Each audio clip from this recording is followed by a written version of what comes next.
Hello friends. तो next जो हमारा टॉपिक है जो हम इस पार्ट में कवर करने वाले हैं वो है harvesting. So harvesting of a crop is an important task. मतलब क्रॉप का हार्वेस्टिंग करना एक इम्पॉर्टेंट टास्क है। तो हार्वेस्टिंग क्या होता है? तो the cutting of crop after it is mature. जब क्रॉप तैयार हो जाता है और हम इसकी कटाई करते हैं तो इसे कहते हैं harvesting. Okay, in harvesting crops are pulled out और cut close to the ground. Harvesting में क्या होता है? क्रॉप्स को ग्राउंड से सटा के क्लोज करके कट कर लिया जाता है या फिर आप उसको पुल आउट भी कर सकते हो। It is usually takes 3 to 4 months। 3 से 4 महीने लगते हैं एक सीरियल क्रॉप को तैयार होने में। Harvesting in our country is either done manually. हमारे कंट्री में हार्वेस्टिंग हाथ से भी की जाती है, किसके हेल्प से? सिकल के हेल्प से, हंसिया के हेल्प से, या फिर और बाय अ मशीन। तो जो मशीन से हम हार्वेस्टिंग करते हैं उस मशीन का नाम है हार्वेस्टर। ओके, इन दी हार्वेस्टेड क्रॉप, जो हमारा हार्वेस्टेड क्रॉप होता है, जो फसल तैयार हो जाता है, जिसकी कटाई हो जाती है, the grain seeds need to be separated. तो उस हार्वेस्टेड क्रॉप की जो ग्रेन सीड्स होती है उसे सेपरेट करना जरूरी होता है फ्रॉम दी चाफ। चाफ मतलब स्टॉक, जिससे कि वो लगा रहता है, तो हमें उससे सीड्स को सेपरेट करना पड़ता है। और ये इस प्रोसेस को हम लोग थ्रेसिंग कहते हैं। तो कौन से प्रोसेस को? तो जब हमारा क्रॉप हार्वेस्ट हो जाता है और उसके बाद हम क्या करते हैं, अपने सीड्स को, अपने क्रॉप के सीड्स को सेपरेट करते हैं from the chaff, then this process is called threshing. This is carried out with the help of a machine called combine. और ये जो थ्रेसिंग प्रोसेस है, इसे करने के लिए आप एक मशीन का यूज कर सकते हो and that is called combine. Combine is a machine which is used for threshing, okay, which is in fact a harvester as well as thresher। तो जो कंबाइन होता है वो हार्वेस्टिंग का भी काम करता है और थ्रेशिंग का भी। मतलब कि आप अपने फसलों की कटाई और उसे चाफ से अलग करना, ये दोनों प्रोसेस, हार्वेस्टिंग एंड थ्रेशिंग, दोनों प्रोसेस को आप कंबाइन से कर सकते हो, जो कि एक मशीन होता है। सो इसलिए इसका नाम कंबाइन है, क्योंकि ये दो काम करता है, हार्वेस्टिंग एंड थ्रेशिंग। ओके, तो आप ये देख लो, ये कंबाइन का ड्राइंग है। चलिए आगे देखते हैं। After harvesting sometimes stubs are left in the field which are burned by farmers. जब हम लोग कटाई कर लेते हैं, यहाँ पे पहली करिए कि जब हम लोग हार्वेस्ट कर लेते हैं तो जो स्टब्स होते हैं, मतलब कि जो ग्राउंड से, जो ग्राउंड के पास वाले जो थोड़े से पार्ट होते हैं हमारे क्रॉप्स के, उसे स्टब्स कहते हैं। तो वो फील्ड में रह जाते हैं। ठीक है, ये देखिए यहाँ पे कट करने के बाद जो थोड़े थोड़े छोटे छोटे नीचे में बच जाते हैं, थोड़े थोड़े कुछ सेंटीमीटर्स के, तो उसे हम स्टब्स कहते हैं। तो which are burned by farmers. तो फार्मर्स क्या कर लेते हैं, कर देते हैं, उसे बर्न कर देते हैं हार्वेस्ट करने के बाद। पहली इज वरिड। तो पहली इसके लिए दुखी है। She knows that it causes pollution. आपको पता है, आपने 6th क्लास में भी पढ़ा है कि ऐसा करने से पॉल्यूशन होता है, क्योंकि जो बचा हुआ पार्ट है आप उसे जब बर्न करते हो तो उससे बहुत सारे गैसेस निकलते हैं, जैसे कार्बन डाइऑक्साइड, कार्बन मोनोऑक्साइड। ठीक है, तो इट में also catch fire and damage the crops. तो इस तरह से क्या आग हो सकता है कि आसपास के फील्ड में भी फैल जाए, स्प्रेड हो जाए। ओके, और इस आपके क्रॉप्स को डैमेज भी हो सकता है। Lying in the field, damage the crops lying in the fields. तो जो फील्ड्स में मान लो कि स्प्रेड हो गया आग और उसमें क्रॉप्स हैं, तो वो क्रॉप्स को डैमेज कर देगा।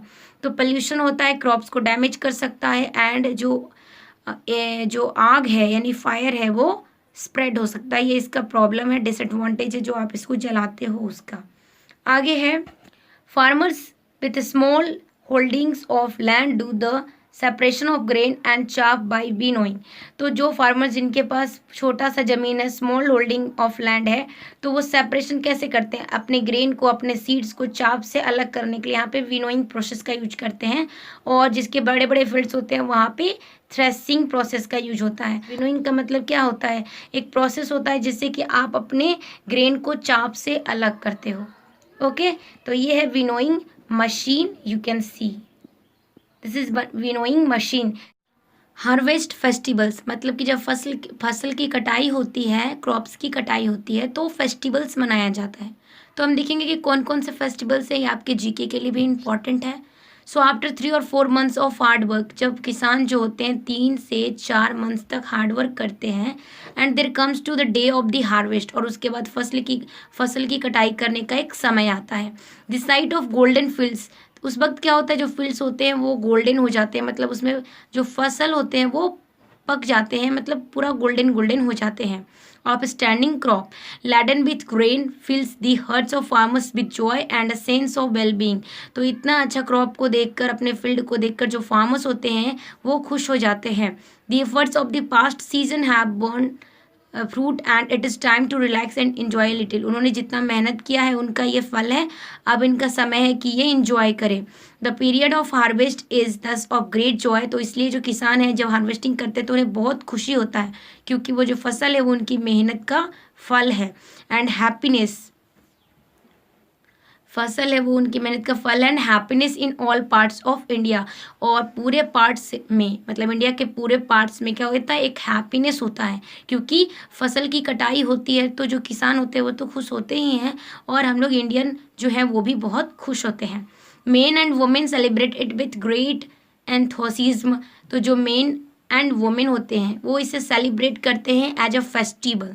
सो special festivals associated with the harvest season are Pongal, Baisakhi, Holi, Diwali and यहाँ नवन्या एंड बिहू। तो इन सारे आपको याद रखना, इन सारे फेस्टिवल्स का, जब फसल की कटाई होती है, जब फसल हार्वेस्ट हो जाता है और जब हार्वेस्टिंग होती है तो खुशी में जो किसान होते हैं एंड जो इंडियंस होते हैं इन सारे त्योहार को मनाते हैं। तो ये आपको याद रखना है, क्या है, पोंगल, बैसाखी, होली, दिवाली, नवन्या एंड बिहू।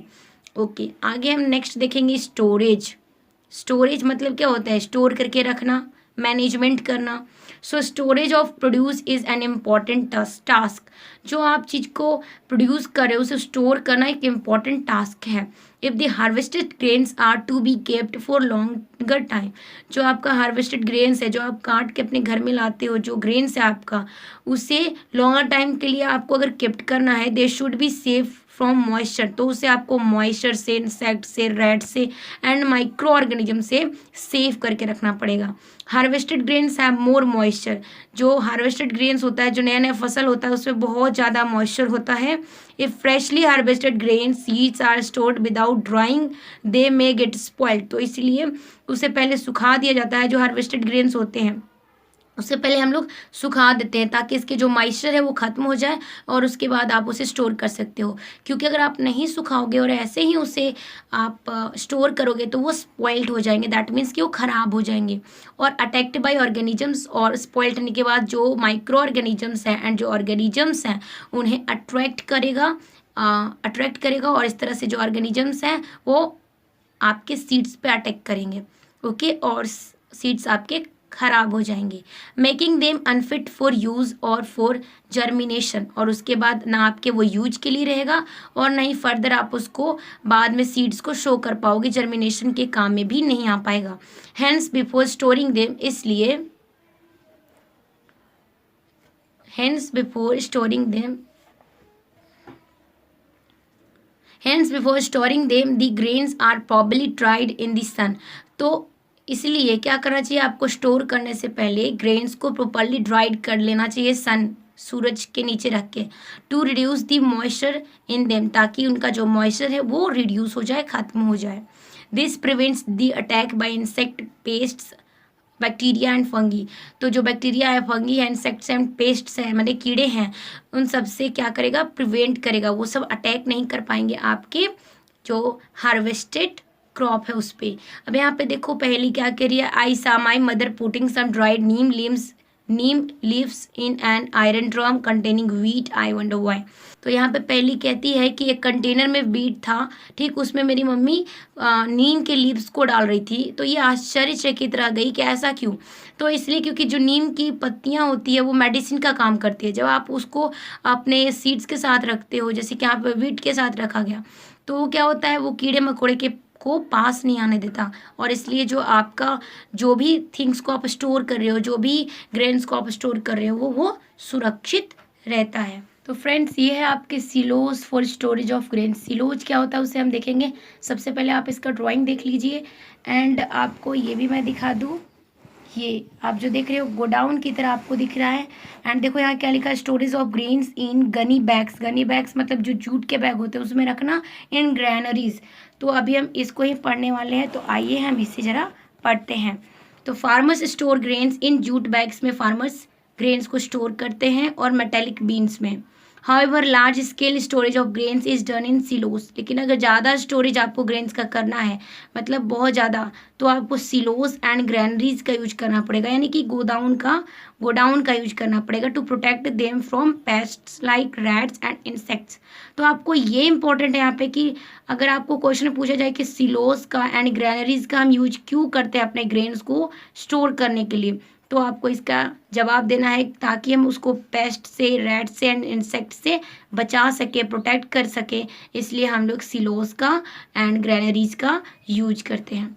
आगे है dried neem leaves are used for storing food grains at home. घर पे आप थोड़े से चीज़ को स्टोर करना है, मान लो छोटे से कंटेनर में कुछ सामान है तो उसको कंटेन करके रख रहे हैं आप, तो उसे स्टोर करने के लिए, अच्छे से आपको प्रोटेक्ट करने के लिए आपको नीम लीव्स का प्रयोग करना चाहिए। For storing large quantities of grains, अगर लार्ज क्वांटिटीज में ग्रेन है तो आपको एक big godown, specific chemical treatments and are required to protect them from pests and micro organisms. तो आपको क्या करना चाहिए, गोडाउन में रखना चाहिए या फिर स्पेसिफिक केमिकल ट्रीटमेंट जो होता है तो उसे आपको यूज करना है ताकि आप पेस्ट से एंड माइक्रो ऑर्गेनिज्म से प्रोटेक्ट कर सको अपने ग्रेन्स को। ओके। फूड फ्रॉम एनिमल्स, यहाँ पे आपको एक एक्टिविटी दिया है 1.3, make the following table in your notebook and complete it. आपको इसे अपनी नोटबुक में बनाना है।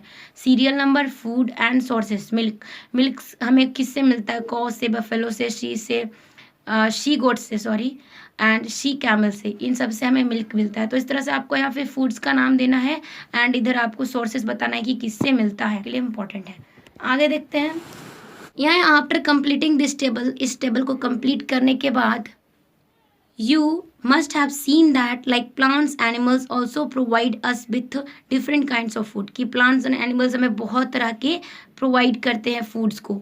many people living in the coastal area, जो कि कोस्टल एरियाज में मतलब कि जो समुद्री इलाका वगैरह होता है जहाँ पे किनारे होते हैं समुद्र के, तो इन सब किनारों पे जो रहते हैं कंज्यूम फिश, तो वो फिश पकड़ते हैं जो कि एक मेजर पार्ट होता है उनके डाइट का, भोजन का।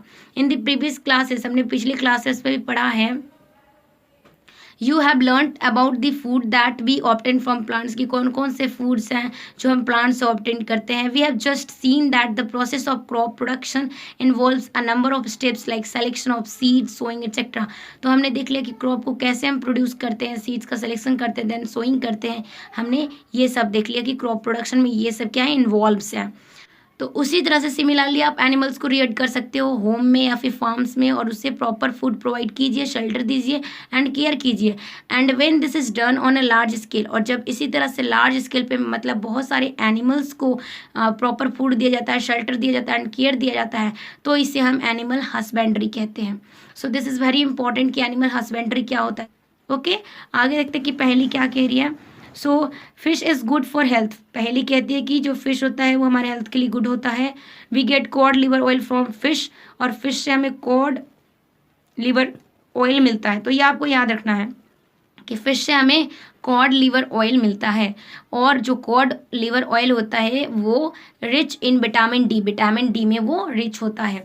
तो आपको पता है कि सनलाइट में विटामिन डी होता है, तो जिनको विटामिन डी का कमी है उन्हें फिश खाना चाहिए, बिकॉज इसमें कॉड लिवर ऑयल होता है जो हमें फिश से मिलता है।